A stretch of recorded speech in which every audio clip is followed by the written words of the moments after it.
বিশ্ব ইজতেমা প্রস্তুতিমূলক যে কাজটা এটা হচ্ছে আমাদের সিংহভাগ কাজ প্রায় 70% থেকে 80% কাজ সম্পন্ন হয়ে গিয়েছে।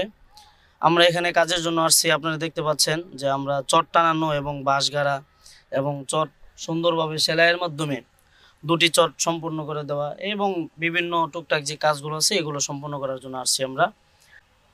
আল্লাহ তাআলা খুশি করার জন্য আসছি এখানে ইস্তেমার ময়দানে কাজের জন্য। আমরা একদিনের জন্য আসছি। আমরা এখানে বিদেশি কামরা হবে, এখানে বড় বড় ওলামা একরাম থাকবে, এদের খেদমতের জন্য আমরা একটু কাজ চলতেছে এখানে। বিশ্ব ইজতেমা আসছি, প্রত্যেক বছরই আমরা আসি এখানে কাজ করে একমাত্র আল্লাহ এবং রসুলকে সন্তুষ্ট করার জন্য। আর এখানে আসার উদ্দেশ্য হয়েছে যারা সমস্ত বিশ্বের মানুষগুলো এক উলামাদের তত্ত্বাবধানে এই ইজতেমা হবে ইনশাআল্লাহ। এই কাজে আমরা সহযোগিতা করতেছি, সর্বদাই করে যাব।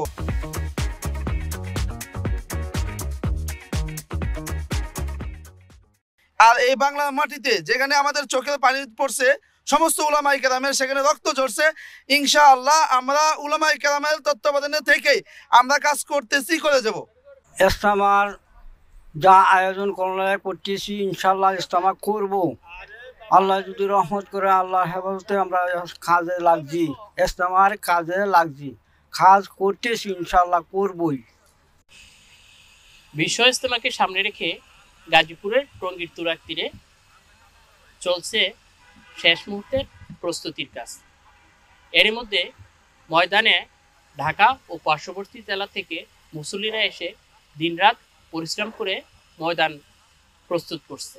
সে গেছে পুরো ময়দান সামিয়ানায়। বিশ্ব ইজতেমায় অংশগ্রহণ করতে মুসল্লিরা ইজতেমা ময়দানে আসতে শুরু করেছে।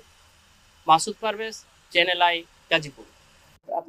ইজতেমার প্রস্তুতি প্রায় সম্পন্ন এবং ইজতেমা শুরুর আগেই সবকিছু সঠিকভাবে সম্পন্ন হবে বলে আমি বিশ্বাস করি। এবং আমাদের যারা নির্বাহী ম্যাজিস্ট্রেট আছে তারা ইজতেমার এলাকাতে, টঙ্গী এলাকাতে এখনো উচ্ছেদ কার্যক্রম পরিচালনা করছে, যাতে ইজতেমায় আসা যারা মুসল্লি বা অন্যান্য জনসাধারণের কোনো সমস্যা না হয়, রাস্তা যেন প্রশস্ত থাকে, এ বিষয়ে তারাও কাজ করছে। এছাড়া আইন শৃঙ্খলা বাহিনীরও যথেষ্ট নজরদারি এবং তদারকি রয়েছে ইজতেমা এলাকাতে।